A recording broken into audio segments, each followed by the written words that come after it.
آخرت کی منزلوں میں سے سب سے پہلی منزل قبر ہے، جس میں ہر انسان کو آزمایا جائے گا، اس کا امتحان لیا جائے گا۔ ایک تو بڑا امتحان ہے قیامت کے دن، لیکن ایک چھوٹا امتحان ہے قبر کے اندر بھی۔ اس زندگی میں بھی انسان کا ایک امتحان ہو رہا ہے اور دیکھا یہ جا رہا ہے کہ کون ٹھیک کر رہا ہے اور کون غلط، اور پھر اس کے بعد قبر میں بھی اس کا ایک ٹیسٹ ہے۔ 3 اہم سوال اس سے کیے جائیں گے، اور اس میں جو کامیاب ہوگا اسی کے لیے قبر جنت کے ٹکڑوں میں سے ایک ٹکڑا بن جائے گی۔ رسول اللہ صلی اللہ علیہ وسلم نے یہ بھی فرمایا کہ اللہ کی قسم، میں نے جتنے بھی مناظر دیکھے ہیں، جتنے سینز دیکھے ہیں، قبر کا منظر ان سب سے زیادہ ہولناک ہے، خوفناک ہے۔ اور ویسے بھی انسان اگر امیجن کرے کہ زمین کے اندر ویرانے میں، قبرستان میں، کئی فٹ زمین کے اندر نیچے اندھیری کوٹھڑی، جس میں انسان کا لحاف بھی مٹی ہے اور اس کا بچھونا بھی مٹی ہے، اور وہاں کسی قسم کی کوئی لائٹ بھی نہیں، کوئی پنکھا نہیں، کچھ بھی نہیں، تو وہ کیسا منظر ہوگا۔ تو نبی صلی اللہ علیہ وسلم نے سچ فرمایا کہ میں نے اس سے زیادہ ہولناک منظر کوئی اور نہیں دیکھا۔ پھر اسی طرح یہ ہے کہ جیسے دنیا میں انسان خوشی اور غم دیکھتا ہے، قبر میں بھی انسان کو یا خوشی ہوتی ہے یا غم ہوتا ہے، اور وہاں کا عذاب بھی برحق ہے اللہ کے نافرمانوں کے لیے، مجرموں کے لیے۔ جہاں تک قبر کے سوال و جواب کا تعلق ہے تو اس کے بارے میں حدیث میں آتا ہے، نبی صلی اللہ علیہ وسلم نے فرمایا کہ جب انسان کو دفن کر کے اس کے ساتھی چلے جاتے ہیں تو ایک فرشتہ جس کے ہاتھ میں گرز ہوتا ہے آ کر اسے اٹھا دیتا ہے اور اس سے محمد صلی اللہ علیہ وسلم کے متعلق پوچھتا ہے۔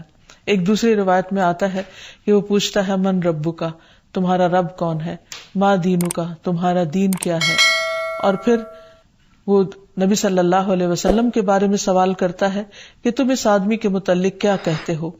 تو مومن کہتا ہے، اشہد ان لا الہ الا اللہ و اشہد ان محمدا عبدہ و رسولہ، کہ میں اس بات کی گواہی دیتا ہوں کہ اللہ کے علاوہ کوئی معبود نہیں، اور یہ کہ محمد صلی اللہ علیہ وسلم اس کے بندے ہیں اور رسول ہیں۔ یہ سن کر فرشتہ کہتا ہے کہ تم نے سچ کہا۔ کسی نے پوچھا، یا رسول اللہ صلی اللہ علیہ وسلم، وہ فرشتہ تو ہاتھ میں گرز لے کر جس کے سامنے کھڑا ہوگا اس پر گھبراہٹ طاری ہو جائے گی، یعنی اس کے حال حلیہ دیکھ کر ہی خوف آنے لگے گا۔ تو نبی صلی اللہ علیہ وسلم نے فرمایا، اللہ ایمان والوں کو کلمہ توحید پر ثابت قدم رکھتا ہے، جس کا ذکر سورۃ ابراہیم میں بھی آتا ہے، یثبت اللہ الذین آمنوا بالقول الثابت فی الحیات الدنیا وفی الآخرہ، اللہ قول ثابت کے ذریعے دنیا اور آخرت میں اپنے بندوں کو ثابت قدم رکھتا ہے، یعنی کلمہ طیبہ کے ذریعے۔ یعنی جو شخص سچے دل سے دنیا میں لا الہ الا اللہ کہتا ہے، اللہ سبحانہ وتعالیٰ قبر میں بھی اس کو اللہ تعالیٰ کی وحدانیت کے اقرار کے لیے اس کلمے کو یاد کرا دیں گے، اور انسان کے اوپر وہ وحشت پھر طاری نہیں ہوگی، بلکہ مومن اپنی قبر میں پرسکون ہوگا۔ نبی صلی اللہ علیہ وسلم نے فرمایا، اگر مرنے والا نیک آدمی ہو تو فرشتے اسے اس کی قبر میں اس طرح بٹھاتے ہیں کہ اس پر کوئی خوف اور گھبراہٹ نہیں ہوتی۔ ویسے بھی قرآن مجید میں آتا ہے، الا ان اولیاء اللہ لا خوف علیہم ولا هم یحزنون، خبردار اللہ کے دوستوں کو نہ کوئی خوف ہے اور نہ غم ہوگا۔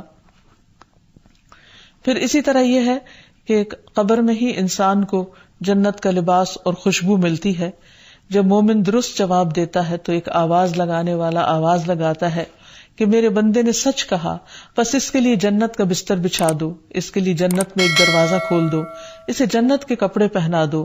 پھر جنت کی ہوا اور خوشبو اس کے پاس آتی ہیں اور اس کی قبر حد نگاہ تک کشادہ کر دی جاتی ہے، یعنی کھلی کر دی جاتی ہے۔ جنت کے دروازوں میں سے ایک دروازہ کھول کر اسے اس کی آخری قیامگاہ یعنی جنت میں اس کا جو گھر ہے وہ دکھا دیا جاتا ہے، اور اسے بتایا جاتا ہے کہ یہ ہے وہ جگہ جو اللہ سبحانہ تعالیٰ نے تمہارے لیے تیار کر رکھی ہے۔ یعنی قیامت کے دن جب تم اٹھو گے اور اپنے حساب کتاب سے فارغ ہوگے تو آخر میں تمہارا مقام یا گھر یہ ہوگا، تو اس سے اس کی خوشی میں اور زیادہ اضافہ ہو جاتا ہے۔ لیکن اس کے برعکس جو شخص اس امتحان میں فیل ہو جاتا ہے، اس کے لیے جہنم کے دروازوں میں سے ایک دروازہ کھول کر اس کو جہنم کا ٹھکانہ دکھا دیا جاتا ہے۔ پھر اسی طرح یہ ہے کہ انسان کی قبر وسیع اور روشن کر دی جاتی ہے، ابو ہریرہ سے روایت ہے کہ رسول اللہ صلی اللہ علیہ وسلم نے فرمایا، مومن شخص اپنی قبر میں سبز باغیچے میں ہوتا ہے تو اس کے لیے اس کی قبر کو 70 ہاتھ کشادہ کر دیا جاتا ہے اور اس کے لیے 14ویں کے چاند کی طرح روشنی کر دی جاتی ہے. یعنی ایک خوبصورت منظر ہوتا ہے جیسے 14ویں رات کو ہوتا ہے، اور اس کا وہاں جتنا بھی قیام ہوگا، یعنی ایسے بندے کا جو قبر کے امتحان میں پاس ہو گیا، وہ بہت ہی سکون اور امن اور خوشی میں اور خوشنما منظر میں اور خوشنما اور بہترین گھر پہ ہوگا. تو اس سے پتہ یہ چلتا ہے کہ جو شخص ایمان کے ساتھ عمل صالح کرتے ہوئے دنیا سے رخصت ہوگا، ایمان پر ہی اس کا خاتمہ ہوگا اور وہ قبر کے امتحان میں کامیاب ہو جائے گا، اس کے لیے قبر کو کشادہ کر دیا جائے گا اور ایک بہترین منظر ہوگا اس کے اس گھر میں. اس کے برعکس قبر میں عذاب بھی ہے. جو شخص قبر کے سوالوں کے جواب نہ دے سکا، اس کی وہاں شامت آئے گی، اس کو مار پڑے گی. نبی صلی اللہ علیہ وسلم نے فرمایا کہ آدمی جب قبر میں رکھا جاتا ہے اور دفن کر کے اس کے لوگ پیٹ موڑ کر رخصت ہوتے ہیں تو وہ ان کے جوتوں کی آواز سنتا ہے. پھر 2 فرشتے آتے ہیں، اسے بٹھاتے ہیں، پوچھتے ہیں اس شخص کے متعلق تمہارا کیا اعتقاد ہے؟ کافر یا منافق یہ جواب دیتا ہے کہ مجھے نہیں معلوم، میں نے لوگوں کو ایک بات کہتے ہوئے سنا، میں بھی کہتا رہا. پھر اس سے کہا جاتا ہے کہ نہ تو نے کچھ جانا اور نہ پڑھا. اس کے بعد لوہے کے ہتھوڑے سے اس کے دونوں کانوں کے درمیان بڑے زور سے مارا جاتا ہے اور وہ اتنے بھیانک طریقے سے چیختا ہے کہ 2 بوجھوں یعنی انسان اور جن کے علاوہ ارد گرد کی ساری مخلوق اس کی چیخ سنتی ہے. پھر اسی طرح جہنم سے لباس اور بستر آتا ہے. آسمان سے منادی آواز لگاتا ہے، اس نے جھوٹ بولا، اس کے لیے آگ کا بستر بچھا دو، آگ کا لباس پہنا دو. پھر جہنم کا دروازہ کھول دیا جاتا ہے، قبر کو تنگ کر دیا جاتا ہے. اس شخص پر اندھا بہرا فرشتہ مقرر کر دیا جاتا ہے جو اس پر سزا دینے کے لیے مسلط ہوتا ہے تاکہ اس پر کسی قسم کا کوئی رحم نہ کھائے. اور پھر قبر میں اس کی نیند کی کیفیت کے بارے میں آتا ہے کہ اس سے کہا جاتا ہے کہ تم منحوش کسی نیند سو جاؤ. اور منحوش کی نیند کا مطلب ہے ایسا آدمی جسے کیڑے مکوڑے اور سانپ ڈستے اور نوچتے رہتے ہیں اور اس پر قبر تنگ کر دی جاتی ہے تو جس کرب میں وہ مبتلا ہوتا ہے اور اس میں وہ جو سوتا ہے اس نیند کی طرف اشارہ ہے.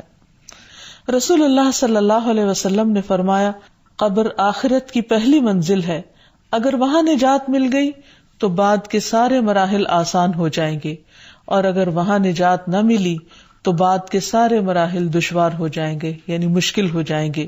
ایک یہودی عورت حضرت عائشہ رضی اللہ تعالی عنہا کے پاس آئی اور اس نے عذاب قبر کا ذکر چھیڑ دیا اور کہا کہ اللہ تجھے عذاب قبر سے محفوظ رکھے.